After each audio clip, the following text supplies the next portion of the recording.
Hoy nos va a hablar sobre la intervención en psicología clínica con personas con trastorno mental. Muchas gracias por la presentación.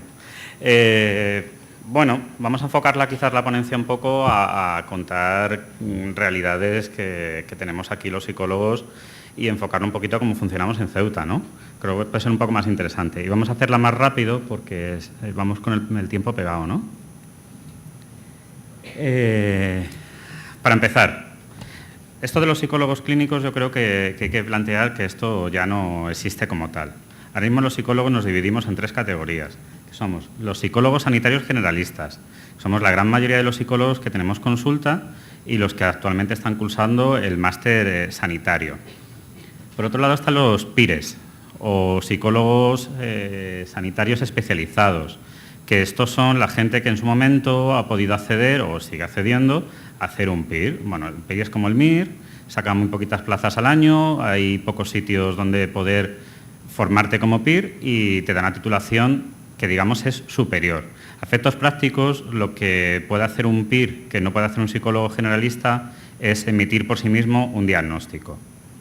Y luego están los psicólogos no sanitarios, es decir, la gente que está acabando ahora su carrera y no hace un itinerario que tenga que ver con la psicología sanitaria, o muchos psicólogos de mi época y antes que no trabajan en consulta y no nos han acreditado. Esta es la gran diferencia entre los 3 colectivos. Los PIRES son los que llevan la bata, los sanitarios generalistas son los que trabajan en consulta y los demás pues son los que no trabajan en consulta. Os hagáis una idea un poco de las diferencias entre nosotros. Porque en el fondo todos tenemos una rama común, que es la formación universitaria, y luego nos vamos especializando. Al final, la formación que recibes nunca es suficiente para trabajar en ningún ámbito, y mucho menos en salud mental. ¿En qué consiste un poco nuestro trabajo de psicólogos en salud mental? Bueno, pues quizás en ver, yo esto creo que todo el mundo lo sabe, ¿no? Estamos aquí, pero vamos a ver un poco qué rasgos buscamos en las personas cuando pensamos que puede ocurrir algo. ¿Qué rasgos son? Alteraciones del comportamiento o del razonamiento, o vemos cosas raras en sus relaciones sociales, o vemos que hay algo raro, notamos cambios raros en su manera de gestionar las emociones o las motivaciones, o vemos que su manera de ver la realidad o de funcionar en un entorno es rara, se nos hace raro, ¿no? Son como las primeras señales de alerta de que algo pasa con la persona. Y además eso siempre se hace partiendo de una base, que es, en psicología todo funciona por la comparación con el grupo de iguales. O sea, se compara lo que hace una persona con lo que hacen el resto de personas más o menos parecidas y decidimos, por ahí está el problema de los diagnósticos muchas veces, y decidimos si eso es lo normal o eso se sale de lo normal. Y yo he puesto aquí un par de ejemplos. En este caso, ¿quién tiene un trastorno físico? Bueno, supongo que conocéis los personajes, ¿no? Más o menos nos orientamos. Tenemos una persona con muletas que obviamente tiene un trastorno físico. ¿Y cómo hacemos luego los psicólogos? En este caso, ¿quién tiene un trastorno mental? ¿La que está con la pistola? ¿Habéis visto la serie? Si recordáis, si habéis visto esta serie, hasta esta temporada, no, ¿puedo contarlo o no puedo contarlo? Si habéis visto la serie hasta este punto, pues la persona hasta la pistola está actuando con total normalidad porque se está defendiendo de las hordas de zombies, y sin embargo el otro, que parece la persona normalita, es la que nos encontramos que luego tiene los comportamientos más anómalos de todos, ¿verdad? No es tan fácil saber si una persona tiene un trastorno o una enfermedad mental. Y aquí viene la paradoja del trabajo del psicólogo. ¿Qué hace un psicólogo?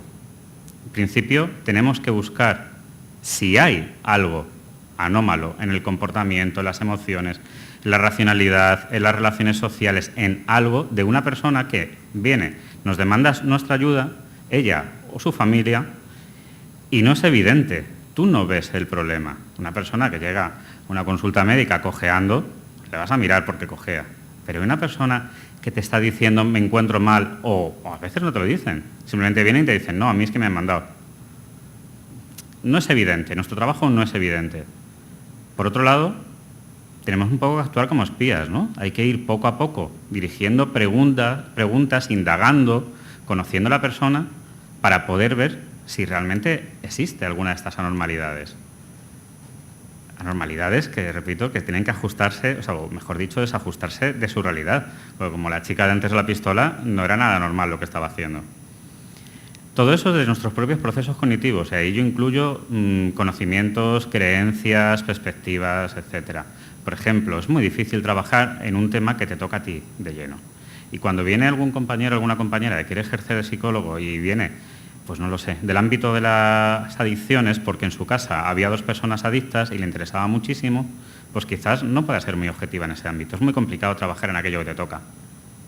Y luego ya tienes tus propios trastornos, porque claro, dentro de ese 1 de cada 4, los psicólogos también nos incluimos. Y de hecho, probablemente el porcentaje sea mayor, porque quieras que no, la cabra tira al monte y a nosotros nos interesa.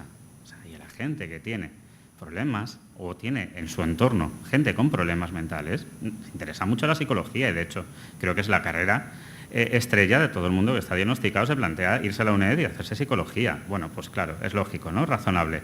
¿Qué ocurre? Que luego tú te pones a trabajar y tú también arrastras tus historias, arrastras tus depresiones, tus ansiedades o aquello que a ti te pase. ¿Cómo empezamos a trabajar los psicólogos en el ámbito clínico? Pues como la gran mayoría de las ciencias, arrancamos trabajando haciendo diagnóstico. Y veréis que esto es lo primero que hicimos y es lo más controvertido a día de hoy todavía. Trabajamos haciendo diagnóstico, pero porque era algo muy importante de cara a clasificar a la gente para ir a la guerra. Tras la Primera Guerra Mundial, durante la Primera Guerra Mundial se trabajó mucho en este ámbito y de que empezamos a buscar procesos que fuesen científicos y rigurosos para conseguir catalogar a la gente. Y después se siguió haciendo para conseguir reinsertarla, porque la gente venía con sus problemas de la guerra, ¿no? ¿Cómo venía la gente? Pues venían heridos, venían con daños, venían con secuelas clínicas, los accidentes neurológicos, es la base de la evaluación en psicología. ¿Qué hace a día de hoy un psicólogo sanitario? Bueno, he hecho aquí un pequeño listado y ahora lo vamos viendo poco a poco. En primer lugar, nosotros evaluamos. O sea, a la hora de pasar pruebas, la mayoría de las pruebas las pasamos los psicólogos. ¿Cómo evaluamos? Vamos a ayudar a diagnosticar. Diagnostican los psiquiatras. Realmente que un psicólogo se atreva a hacer un diagnóstico es relativamente arriesgado. Nosotros dejamos el camino hecho para que el psiquiatra continúe. Con lo cual, parte de nuestro trabajo es colaborar con 2 especialistas, psiquiatras y neurólogos, que son quizás los 2 especialistas médicos que están más involucrados en estos temas ahora mismo. ¿Qué hacemos después? Un poco labores de coordinación de intervenciones, pero quizás no tanto porque sea nuestra función, sino por la figura que representa el psicólogo en la vida de nuestros usuarios, de nuestros pacientes.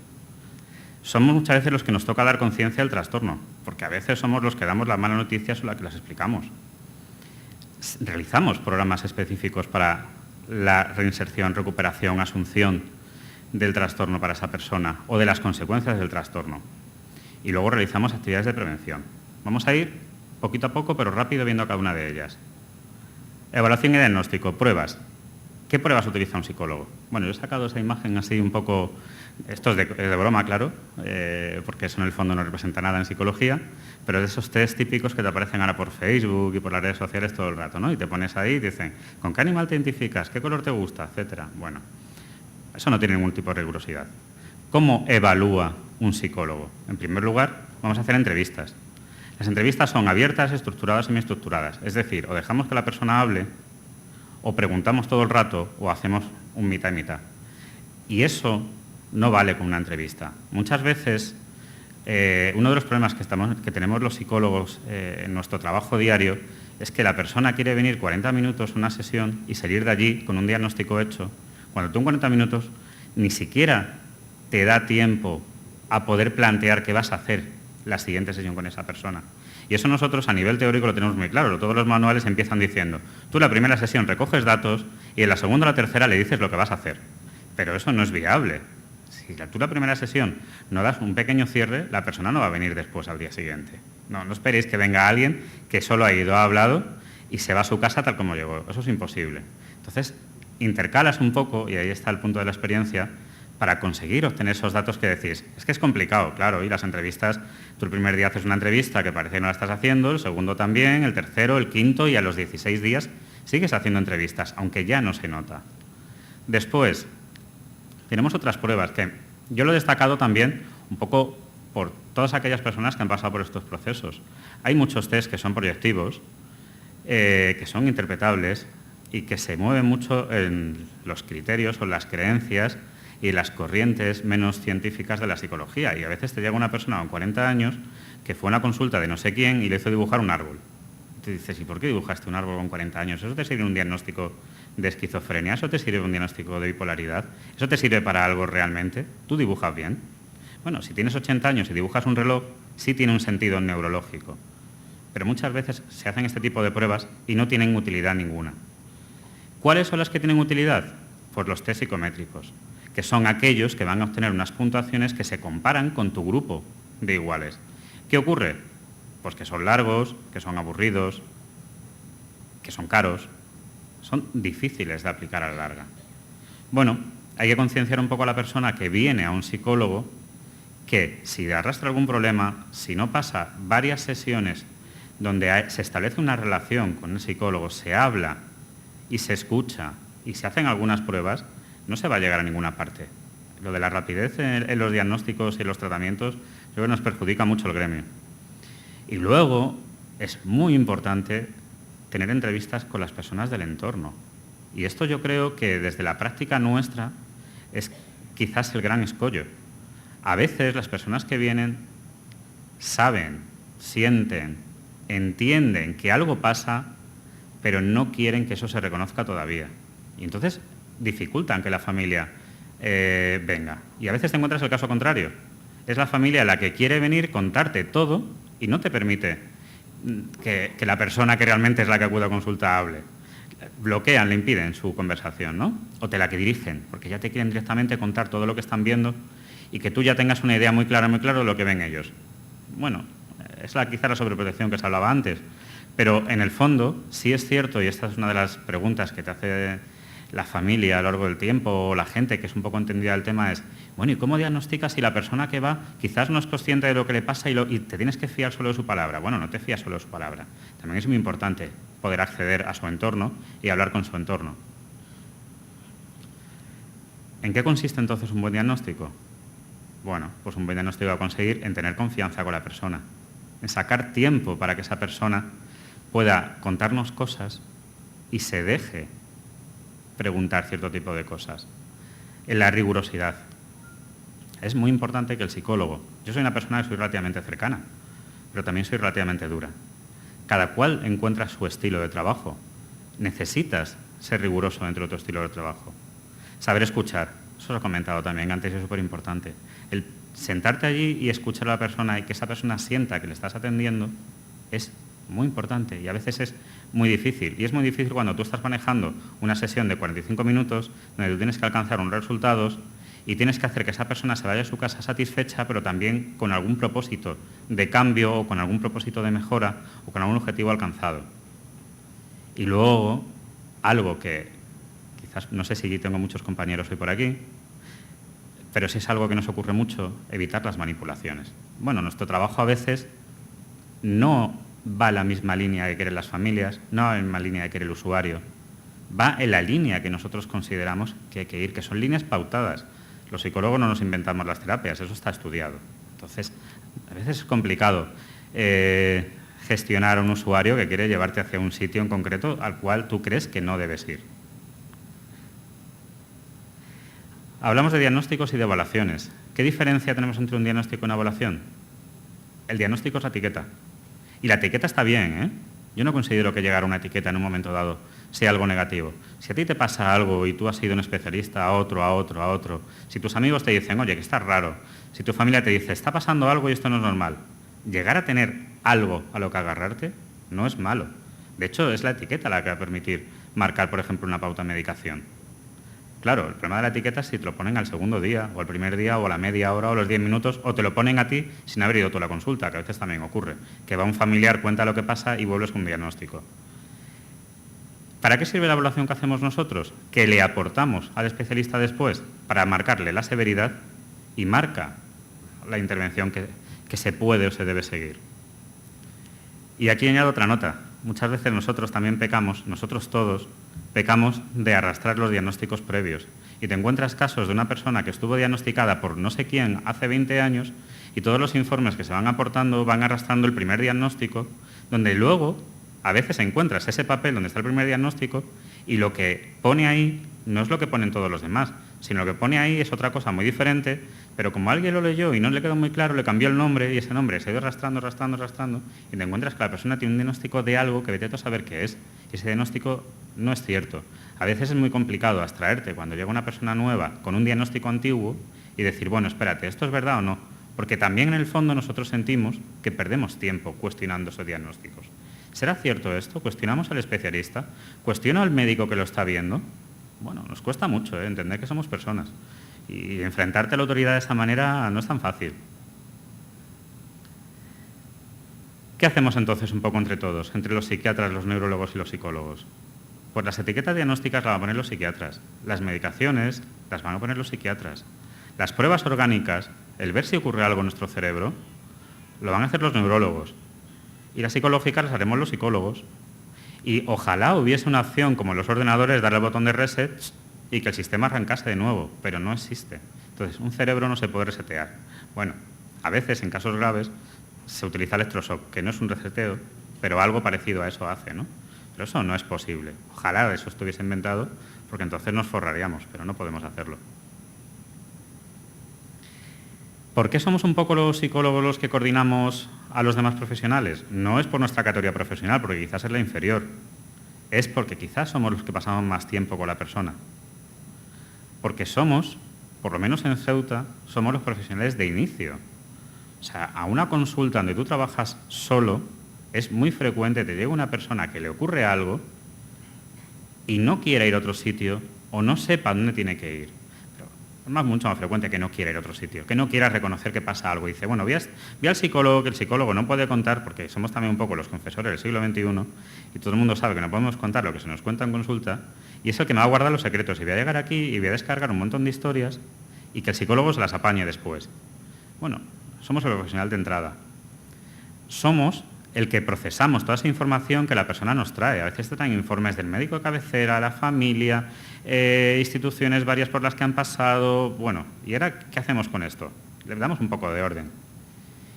Y luego, con todo esto, intentamos que los diagnósticos sean los más acertados posibles por parte de los psiquiatras, porque muchas veces te encuentras con que se tiende a una persona que acude a una consulta del psiquiatra porque le ha ocurrido algo, por ejemplo, en esquizofrenia, que quizás es algo relativamente conocido aquí en el entorno que estamos, sabemos que el primer brote suele pasar desapercibido.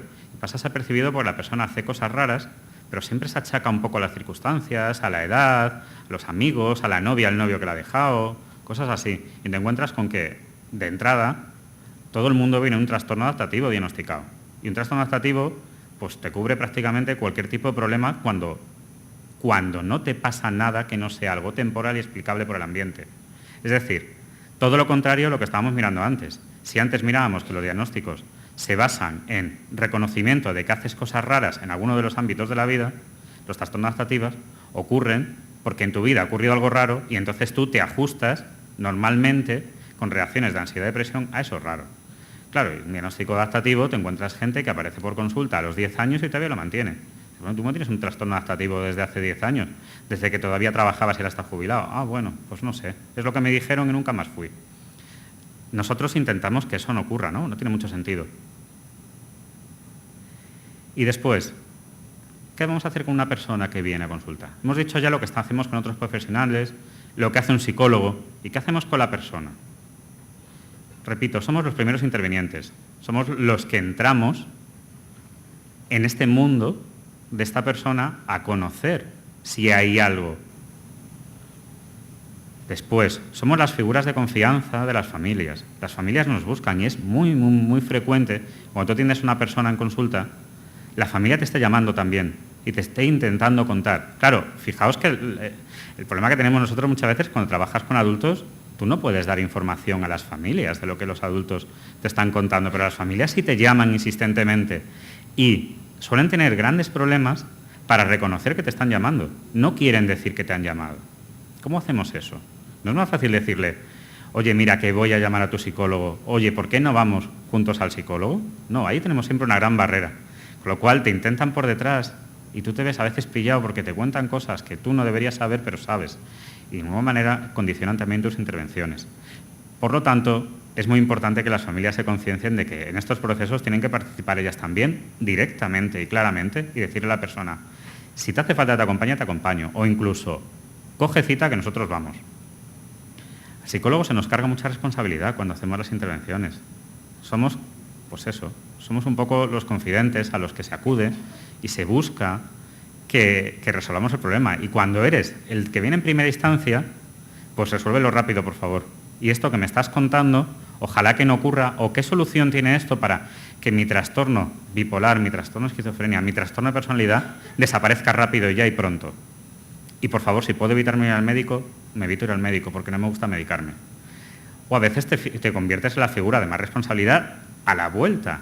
Porque bueno, en Ceuta también lo que te encuentras es gente que viene con diagnósticos de hace 20 años, que ha recorrido todas las clínicas, la famosa López Ibor siempre está presente. ¿Y ahora qué? No, y ahora ya venimos de vuelta. Ahora hemos tenido, después de 20 años, los últimos 4, ha habido un proceso de intervención muy bueno en un sitio en Málaga, en Almería, en no sé dónde, ¿y ahora qué hacemos? Ahora nos tenemos que volver a Ceuta. Bueno, pues ahí vuelve el psicólogo a ser una parte muy, muy importante de las intervenciones.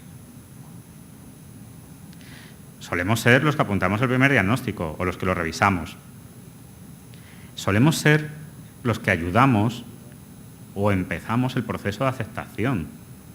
¿Vale? Una persona, se ha comentado, una persona llega al psicólogo, hacemos nuestro proceso de evaluación, estamos en las sesiones que consideramos oportunas, apuntamos, yo creo que esto va a ir por ahí, lo tienes que poner por escrito para que lo lleven a otro especialista, que lo revise. Y ahora esa persona te vuelve y te dice, pues sí, me ha dicho el psiquiatra que está muy bien valorado y que él piensa lo mismo. Bueno, esa persona ese día está más tranquila y al siguiente quizás también, pero a los 2 meses ya no está tranquila porque ya ha pasado de ese momento de shock a esa negación de no, esto no me ocurre a mí porque yo estoy mirando por internet y esto lo que yo leo es que esto dura la tira o esto no se cura. ¿O ahora qué hago? Bueno, y ahí estamos nosotros intentando muchas veces también concienciar de que vengan a CEFED, que vayan a Inserso, que mantengan sus tratamientos. Hacemos ahí un poco esa labor, ¿no?, de concienciación todo el tiempo que dure que se nos deje. ¿Qué viene después? La aceptación del trastorno. ¿Cuánto se tarda en aceptar un trastorno? Yo no tengo ni idea, la verdad. Yo estoy mirando un poco ahí bibliografía y te dicen, no, la labor del psicólogo clínico en enfermedad mental puede durar desde 5 sesiones hasta 40 sesiones. Hay gente que va a venir siempre. No va a venir siempre todas las semanas, pero va a venir siempre. ¿Por qué? Porque sus condiciones de vida van cambiando y su problema va cambiando. Aunque su trastorno sea el mismo, su manera de enfocar su trastorno va cambiando. A veces nos toca lidiar con lo más feo, que es convencer a la persona de que si realmente le pasa algo. Y sabemos que hay trastornos donde las personas lo niegan, ¿no? O hay momentos en que la persona te renegocia, pero esto no es propio de salud mental, esto es propio de todo tipo de circunstancia anormal en nuestra vida. Te dicen que te ocurre algo y tú renegocias. Igual que si te dicen que se te ha muerto un familiar, tú renegocias. Dices, no, eso no es posible, ¿qué puedo hacer? ¿De verdad? Bueno, pues esta renegociación dura un tiempo.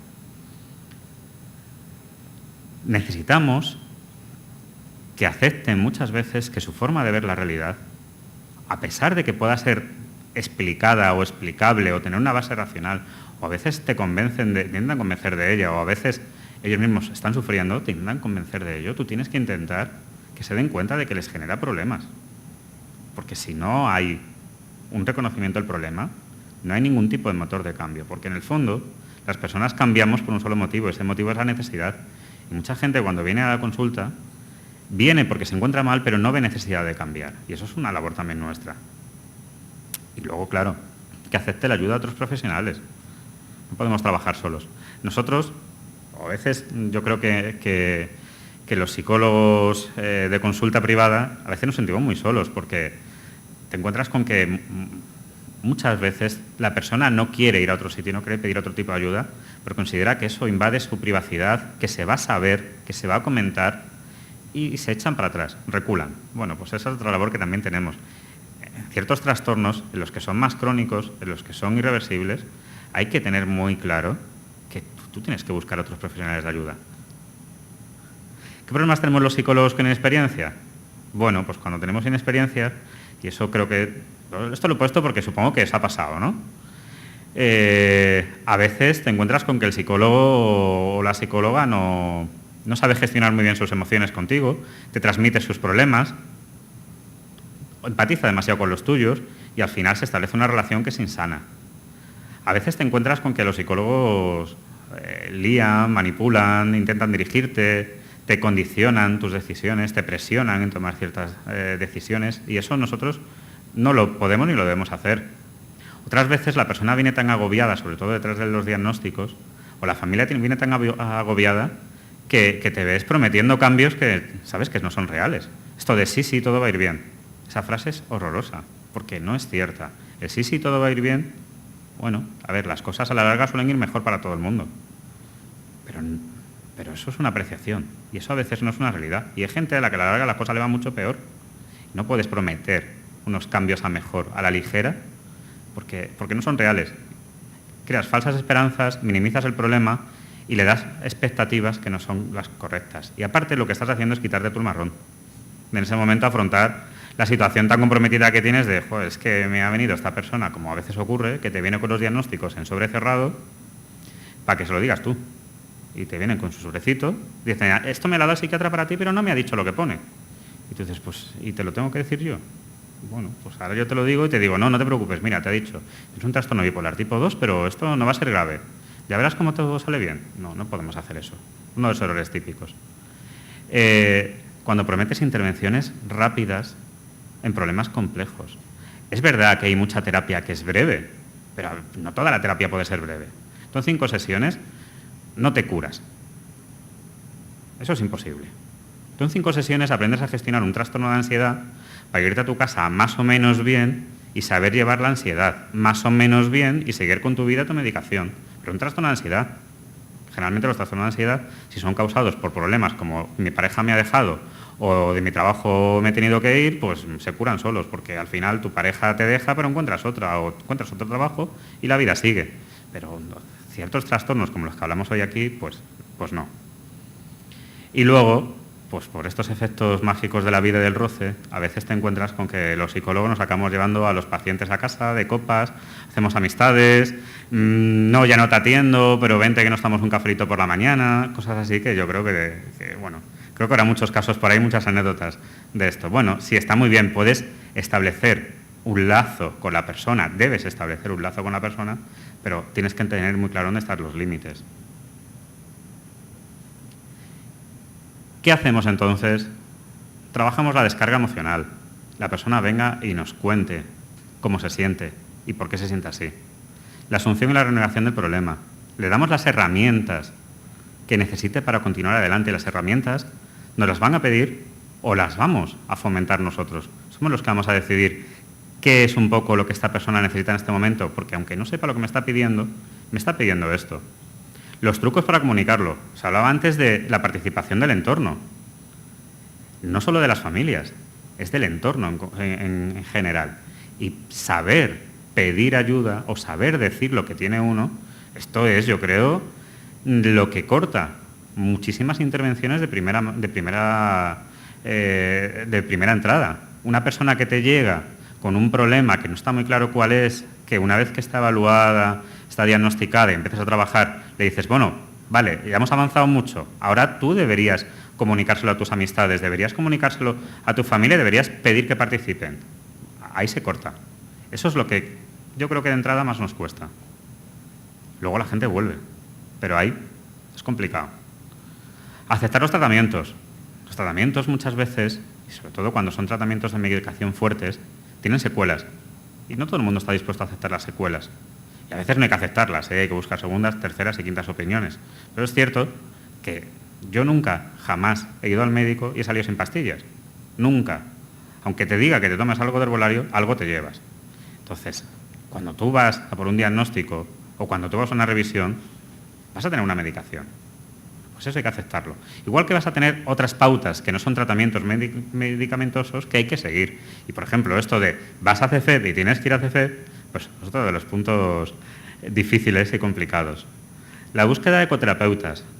Los psicólogos, pues te vemos un día a la semana, 2 días a la semana, un día cada 15 días, un día al mes.